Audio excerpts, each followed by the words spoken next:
From The Australian, here's what's on the front. I'm Kristen Amiad. It's Tuesday, April 22, 2025.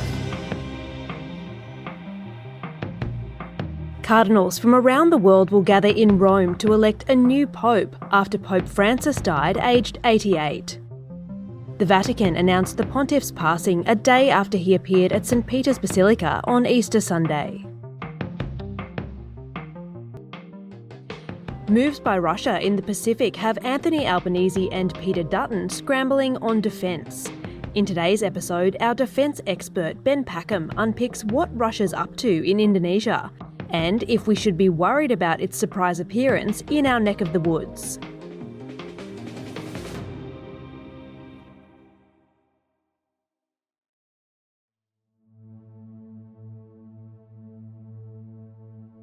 Last week, halfway through the federal election campaign, Peter Dutton dropped a bombshell. This is a very troubling development and suggestion that somehow Russia would have some of their assets based in Indonesia, only a short distance from, obviously, the north of our country. The opposition leader was referencing an April 14 report by the Jane's Defence Journal that Russia's top brass are keen to build a military base in Indonesia. Did the Prime Minister know about this before it was publicly announced by the President of Indonesia? And what is the government's response to it? The problem is, such a deal was never announced by Indonesia's President Prabowo Subianto, or anyone else for that matter. Labor's most senior figures, including Prime Minister Anthony Albanese, Defence Minister Richard Marles and Foreign Minister Penny Wong, leapt on the error. He verbaled the President of Indonesia. This is reckless and it is dangerous. Too aggro and too reckless. And at the second leaders' debate on Wednesday night, Dutton admitted he got it wrong. Kind of. The reference I was making shouldn't have been to the President. It was in relation to sources from the Prabowo government. It was a mistake, and I'm happy to admit that what we got from the Indonesian authorities in the reports was that the sources inside the Prabowo government confirmed that was the case. But this is where things get confusing. The Jane's report did cite Indonesian government sources, but none have confirmed on the record if a request was ever made by Russia to station warplanes on Indonesia's Biak Island. Indonesia's Foreign Ministry spokesman says no one's been given permission to establish a military base, but he didn't mention if any specific requests had been made by Russia. Labor's Employment Minister, Murray Watt, was more firm. He told Sky News the opposition hasn't been briefed because the question was never asked. They might as well ask for a briefing on the Loch Ness Monster. This is something that doesn't exist, that they fabricated. There is no proposal from Russia to have a base anywhere in Indonesia in the way that Peter Dutton and his colleagues have been claiming over the last couple of weeks. But that's at odds with what some of Watt's Labor colleagues have said, which is that the request was made, but that Jakarta knocked it back. And so we've kind of come full circle, with senior coalition figures demanding greater transparency from the government on Russia's antics in the Pacific. The coalition's foreign affairs spokesman David Coleman said the inconsistencies in Labor's statements are proof a briefing is required. On Monday, Russian diplomat Sergei Tolchanov entered the chat, warning that Australia's interests cannot extend to the territory of neighbouring sovereign states that pursue active and independent policies. We've used AI to bring to life parts of a letter written to the Jakarta Post by the Moscow ambassador. It is clear that the leaders of the two main political parties, replacing each other in power and calling it democracy, are now trying to outdo each other, heating up the situation. They stop at nothing, and the time has come to play the so-called Russian card. And then Prime Minister Anthony Albanese dodged questions about the whole debacle, dismissing Moscow's presence in the region as propaganda. There's a lot that still remains unclear over this story, but it's clear that there are quite close ties between Moscow and Jakarta. And the Jane's Defence publication also suggested that, in fact, there's a security threat to Australia from Moscow operating its military aircraft some 1,300 kilometres from Darwin. Ben Packham is the Australian's Foreign Affairs and Defence correspondent. I spoke with him on Monday afternoon when parts of this story were still clear as mud. Now, there's been a lot of back and forth since then about the exact details of what the request was. Was it in fact made? Was it granted? Was it a request for a Russian base in Indonesia? Was it just a request to transit through Indonesia by Russia? As I said, it is difficult to know exactly what the request was, but the Janes Defence publication is a very reputable publication and they stand by their report. And that report mentioned documents and it mentioned high-level sources in Indonesia to back its reporting.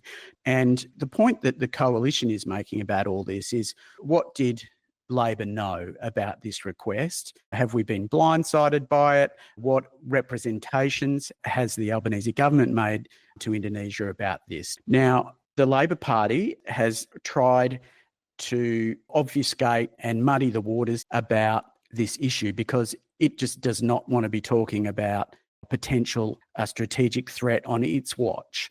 Now, this was helped by Peter Dutton, actually, because this has assisted Labor to bat away subsequent lines of questioning on this. But there's a lot of deeper questions here. There's a few unknowns there. And Indonesia further says that other nations' military aircraft and vessels are free to undertake peaceful missions from its territory. It seems that if Russia wanted to do what it did in 2017 and conduct surveillance missions from Biak Island, that it could do that. Let's assume for a minute Russia did propose establishing a military base in Indonesia. Would that be so wild? Since last year, the two nations have been collaborating on a commercial satellite launch facility on Biak Island, which is in Indonesia's easternmost Papua province. And following his inauguration in October, Indonesian President Prabowo Subianto signed onto the BRICS Developing Nations Group. It's an intergovernmental organisation comprised of Brazil, Russia, India, China, South Africa, Egypt, Ethiopia, Indonesia, Iran, and the United Arab Emirates. Within 2 weeks of that agreement being signed, bilateral naval exercises were underway in Indonesian waters. We're all very used to China being spoken of as a strategic threat for Australia in the region, but for many people, the emergence of Russia in this context has been quite a surprise and of great interest. Now, it would obviously be quite bad in a strategic sense for Australia to have Russia being free to operate its military aircraft to our north. There has been quite a close relationship between Russia and Indonesia over the years, dating back to the Cold War and even earlier.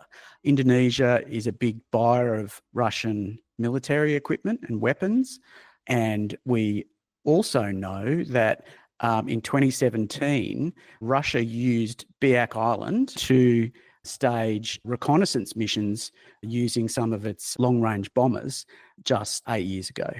So there's precedent for this, and there's a whole lot of advantages of equatorial launch locations for satellites. You get a benefit from the Earth's rotational forces near the equator, so it is quite a good location for a satellite launch facility. So really, if all goes to plan, as far as Indonesia is concerned, this island is going to be a hive of Russian activity, and Russia, concerningly, will have more leverage, even more leverage over Jakarta.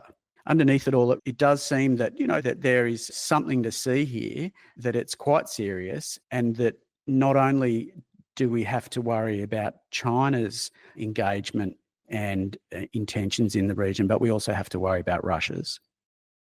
Would the White House have clocked that any of this is going on, do you think, and how would it react? Donald Trump, his views on Russia appear to be much more favourable than those of his predecessors. That's one thing. Also, the US has a lot on its plate at the moment. Donald Trump's moving incredibly fast on a whole range of foreign policy and economic issues. I doubt that there'd be a great deal of concern in Washington about this specific issue, I think they would be well aware of Russia's activities and efforts to gain more of a strategic foothold in the Pacific. But I think it probably doesn't reach the threshold of something that's going to hit the president's desk right at the moment.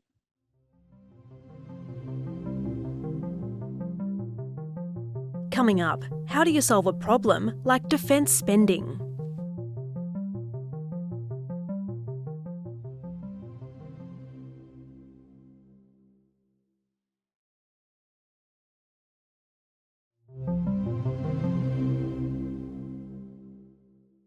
Ben, Labor has signalled it won't boost defence spending to the 3% of GDP guided by the United States if it's re-elected on May 3, and the coalition's defence policy will only be unveiled in the next couple of days. Does this confusion around Russia's moves in the Indo-Pacific change the calculus for either party, do you think? This sort of draws attention in a broad sense to the strategic challenges that both parties freely admit that Australia faces. But while Labor has talked up those strategic challenges, we saw in the recent federal budget that it is sticking to its defence funding trajectory. So that has defence spending at roughly 2.04% of GDP in the coming financial year, rising to something like 2.33% of GDP in the early 2030s. The coalition is going to promise to spend more than that. They're talking about a target of 2.5% in the medium term. That'll be in the early 2030s, we believe. But, they'll ramp up the trajectory to get there in the shorter term as well. There's quite a bit to do. And while Labor says that it's putting record money into defence and so forth, the truth is that every year is a record year for defence spending because that's the nature of these things. So I think this whole debate over Russia and also China is going to feed into the coalition's election campaign. Whether or not that will change any or many votes, that remains to be seen. But I think we will see the coalition trying to walk the talk in terms of matching the funding envelope to the sort of warnings of what we face, the strategic circumstances that we face. Do you think Peter Dutton's job in communicating that defence policy is made harder by the fact that he appears to have misunderstood a fairly crucial point about one of Australia's closest neighbours?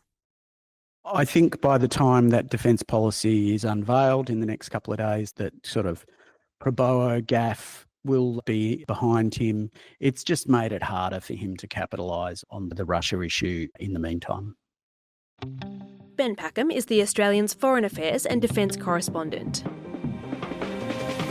This story is developing quickly. You can read the latest right now at theaustralian.com.au.